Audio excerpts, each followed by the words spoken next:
coming!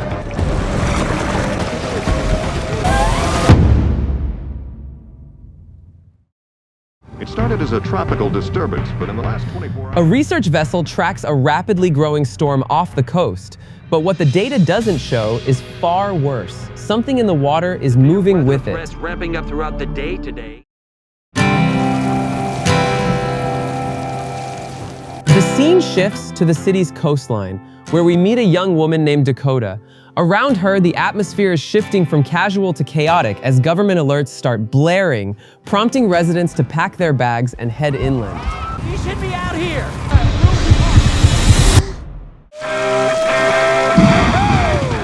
Inland, near the marshy wetlands bordering the beach, 3 kids are lost in their own world, playing near the water. They're oblivious to the looming danger until their stepfather, Bob, storms in. Instead of a concerned parent, Bob is a man fueled by temper, aggressively forcing them back to the house. Get on down from up there, you little bastards! He was look at Mr. Olson. I tell you who. Nothing, that's right. Get your asses in the truck right now. We then follow Lisa, a pregnant woman trying to navigate the growing panic on the streets. On her way home, she crosses paths with her neighbor Ron, a tanker truck driver who's busy refueling under his boss's orders. No, I haven't told us. Wait, why haven't you left town yet? Wait, what? Not everyone is tuned into the emergency broadcasts. Many, like Ron and the stubborn Bob, are completely unaware, or in Bob's case, intentionally ignorant. Little bit of wind and rain and all these jokers dumping a log in their panties, running for the hills. Back on the research vessel, the gravity of the situation hits home. Dr. Edwards receives updated meteorological data showing the storm is far more massive than initially feared. He's a monster. Oh, I've got to get hold of my knees. I was just calling to make sure you have some way of leaving town. It'd be a Category 5. That's what they always say, and then everything turns out to be completely fine. You know, you're really suck at this parenting stuff. As his team scrambles to evacuate, they are intercepted by 2 reporters, Claire Fields and Diane Rialto.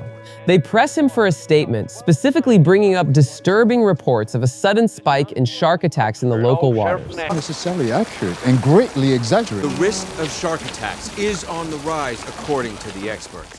An hour later, the city is a war zone. Gale force winds rip shingles off roofs, the sky opens up in a torrential downpour, and the ocean begins to swell uncontrollably. The sheer pressure of the surging tide eventually obliterates the seawalls. The levee breaks, and a wall of seawater thunders into the city streets.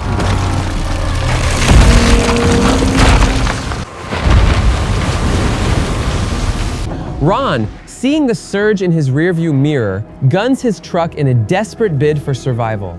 Lisa tries to flee as well, but the slick roads and rising water cause her to lose control. Her car slams into a tree, leaving her pinned and helpless.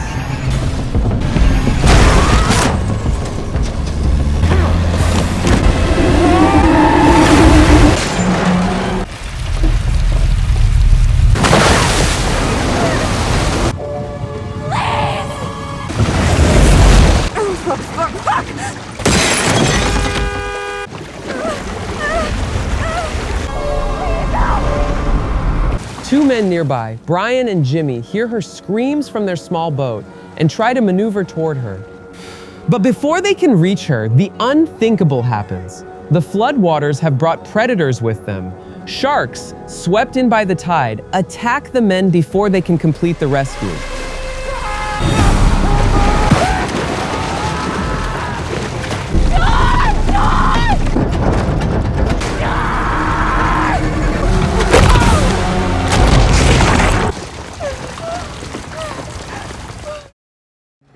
Dr. Edwards, now analyzing the flood maps from a safer vantage point, realizes the nightmare is just beginning.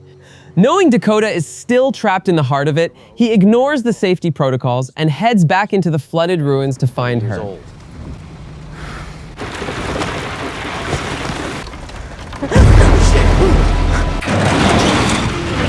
What? What the fuck fuck was that? In the residential district, the situation has turned into a horror movie. Bob is incapacitated, severely mangled by a shark that made its way into their property.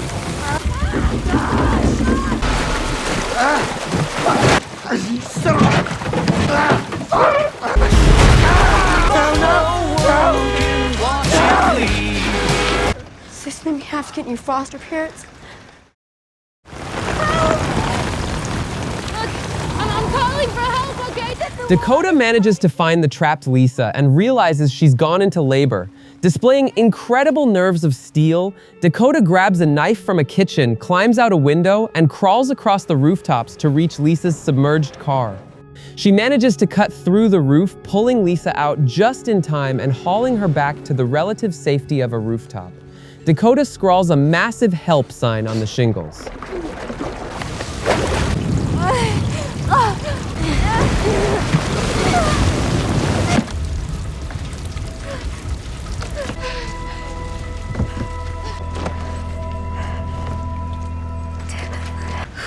The actual.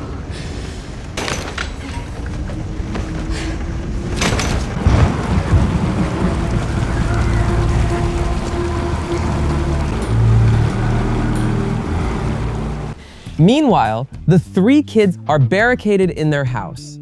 They're forced to deal with the rising water and a dying, still abusive Bob. They start gathering raw meat and Bob's stash of explosives, frantically trying to rig a makeshift defense against the shadows circling in the water below. A goddamn nub here. So you can do your fucking self. I still got one good arm left, and don't think I won't use it, all right? I'm not fucking asking you now. I'm telling you. Not to mention there's goddamn sharks out there. Why, you little son of a bitch.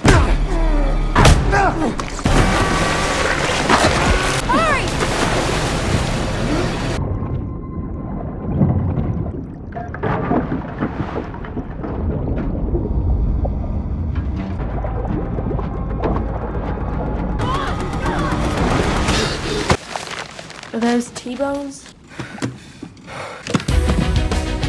I need you. Throw it!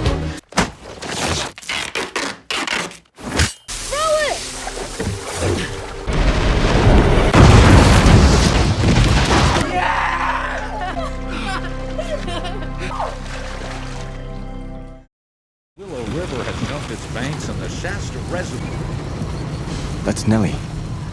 Dr. Edwards finally reaches the neighborhood by boat. As he navigates the submerged streets, he witnesses the carnage. Sharks are everywhere, feeding on anything that moves. He receives word that the water levels are still climbing. I can't imagine the dangers they're facing. The dots? Sharks. Okay, now, Nellie, we know she's bigger than this boat. And what about those bull sharks? You want to know about the bull sharks? At Dakota's location, the house begins to give way under the weight of the flood. Dakota realizes they need to move and spots a skiff, the one previously owned by Brian and Jimmy, snagged on a fence nearby. She braves the water to retrieve it. Where the hell are they going?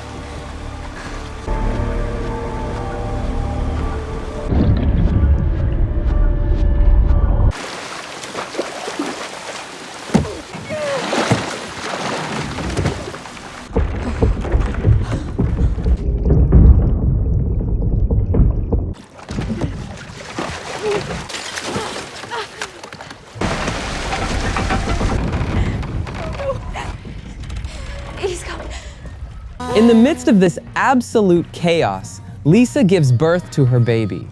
The scent of blood in the water acts like a dinner bell for the predators.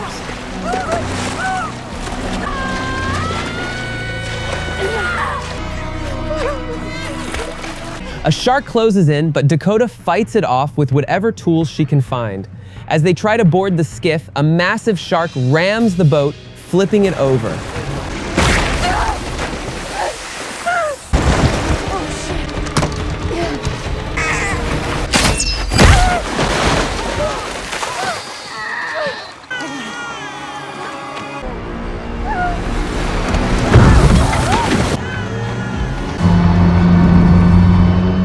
Just as all hope seems lost, Dr. Edwards arrives, deploying a high-tech shark repellent device to drive the predators back. But the ocean isn't done with them. Another massive shark lunges for a final strike, only to be intercepted by a second predator. Joe Sprinkle, welcome to fucking prime time. Come on! Give me your hand! In the final moments, Dakota, Lisa, the newborn, and Dr. Edwards are plucked from the water by an evacuation ship. As they sail away toward the horizon, they look back at the city, now an eerie, watery graveyard where fins still break the surface. They've survived, but the world they knew is gone. Your mother will be very proud of you right now. Very proud. I think you're right.